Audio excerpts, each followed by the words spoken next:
This year is the 80th anniversary of VE Day, when victory came to Europe at the end of the Second World War. Here's everything you need to know.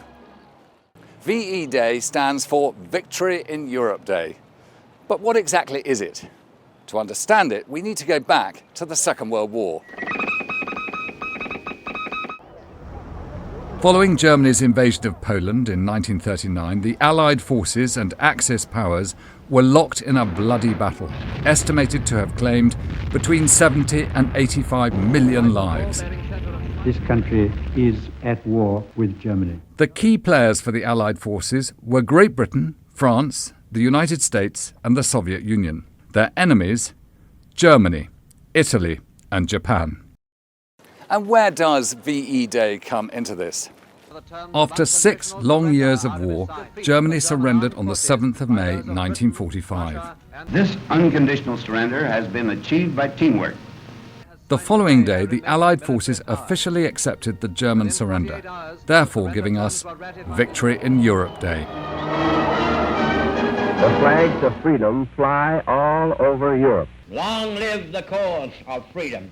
But, and this is important, VE Day didn't end the Second World War. The conflict with Japan would rage on until their surrender after the atomic bombings of Hiroshima and Nagasaki, giving us Victory over Japan Day on the 15th of August.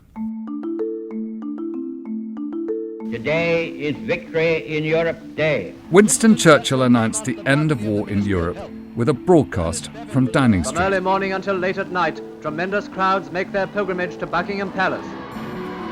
King George VI also thanked the nation for their wartime sacrifices from Buckingham Palace. Thousands flocked to Buckingham Palace and spontaneous street parties broke out across the UK. And this historic moment has been a cause for celebration ever since. Across Western Europe and countries that were part of the Allied forces, different versions of VE Day have been marked with public holidays and annual commemorations. And this year is no exception. And what can we expect to see? Celebrations to mark 80 years since VE Day will take place between the 5th and the 8th of May. There'll be parties, poppies and processions on the programme.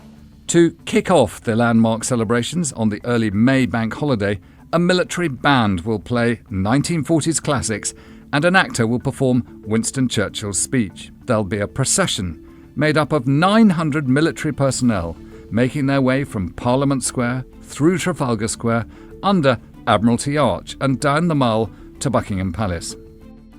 Of course, no British commemoration would be complete without a flypast, made up of military and historic aircraft alongside the famous Red Arrows. And the moment we'll be watching out for, that royal balcony appearance. After that, HMS Belfast, the most significant warship from the Second World War, will host a street party. Britons have been urged to organise their own street parties to mark the occasion, with barbecues and get-togethers to echo the celebrations 80 years ago. And that's just day one. Historic landmarks, like the Tower of London, will be lit up in a symbol of remembrance on Tuesday the 6th of May. And who remembers the striking poppy display there in 2014? Originally designed to commemorate 100 years since Britain's involvement in the First World War, some 30,000 ceramic poppies are set to make a return to the famous tower in the lead-up to the anniversary day. Within 48 hours, the surrender terms were ratified in Berlin. And on the Wednesday, to commemorate the newsflash announcement on the 7th of May 1945 that Germany had unilaterally surrendered, the Parliament Choir will host a concert in Westminster Hall. On the day of the 80th anniversary, Westminster Abbey will hold a remembrance service with the King, politicians and veterans' charities in attendance. There will also be a tea party for World War II veterans. Not to be left out, 10,000 members of the public will be treated to a concert where all the stars of stage and screen will join up with military musicians at Horse Guards Parade. And there they will evoke the thoughts and music of World War II. And it doesn't stop there. Acts of commemoration will reach beyond the UK shores, with beacons being lit at 9 p.m.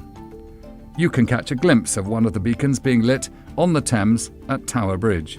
Alongside the jovial celebrations are the poignant undertones that this is a reflection of the cost of war. And at a time when the world is facing conflicts in places like Gaza and Ukraine, among other places, it is a chance for people to stop and think about that cost. So whether it be celebrations, reflection or remembrance, what will you be doing this VE Day?